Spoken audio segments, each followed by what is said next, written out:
Hey guys, NM Corrections here, and you might be wondering why I have this empty, well not empty, but 2-liter bottle of water here right in front of me. And I've been, as you guys sort of know, doing some reading online and watching other videos and kind of expanding my sort of emergency slash shit hits the fan slash just survival, supplies. And I had an event happen to me earlier, maybe about 2 months ago. There's some kind of issue with my auto pay where our water bill did not get paid for quite some time, and I had no idea. And I brought my daughter to daycare, came home, there's a notice on my door saying that the water had been shut off. And I started to panic, thinking that I had to shower for work and I had to use the bathroom and all this kind of stuff. And I was able to call them and sort of rectify the situation and pay them and get my auto billing stuff fixed. But it started to make me think, we're so reliant on just turning on the water and having hot or cold water, or just flushing the toilet, or using the hose to wash our car. I mean, I could go on and on and on for the uses of our water. So what do we do when one day there's no water at the faucet? Well, obviously there's thousands upon thousands of videos on storing water for long-term usage, and I'm not going to go into full detail, but one thing I was just thinking about is here, I had some Dr. Pepper. I don't really drink soda that much, but this was for making some cocktails actually, and I was about to toss this bottle out to the recycling. And I thought, you know what, I'm just gonna take the 2 seconds to rinse this out, put some water in it, and just stash it away. And it's not a great, amount of water, but the nice thing about using individual bottles like this is if something happens to this, it's just one bottle.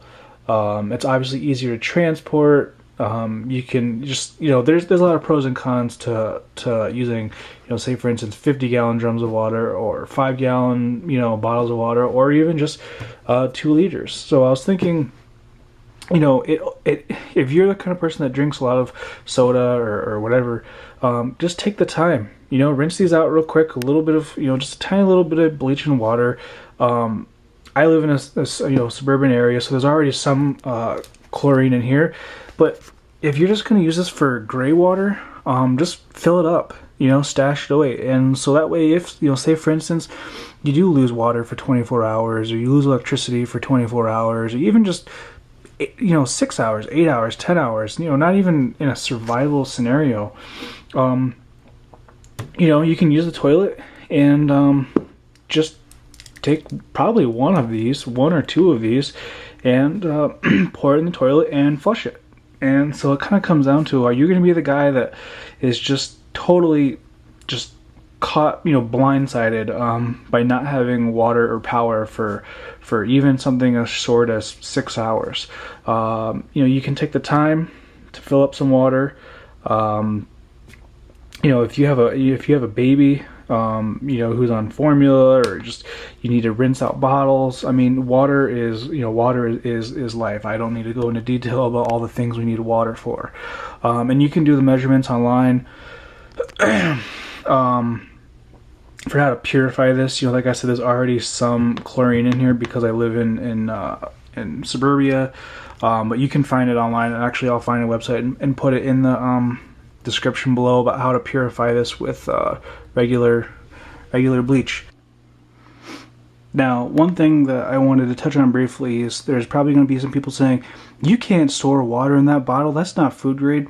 Well, it actually is food grade. Now, there is some controversy over plastic bottles such as this, and from what I understand is that you start to run into issues when you reuse these over and over and over and over, and that goes the same for Dasani or whatever individual water bottles. They're not meant to be used over and over and over. That will degrade the plastic, and then you can possibly run into some sort of toxicity or purification issues.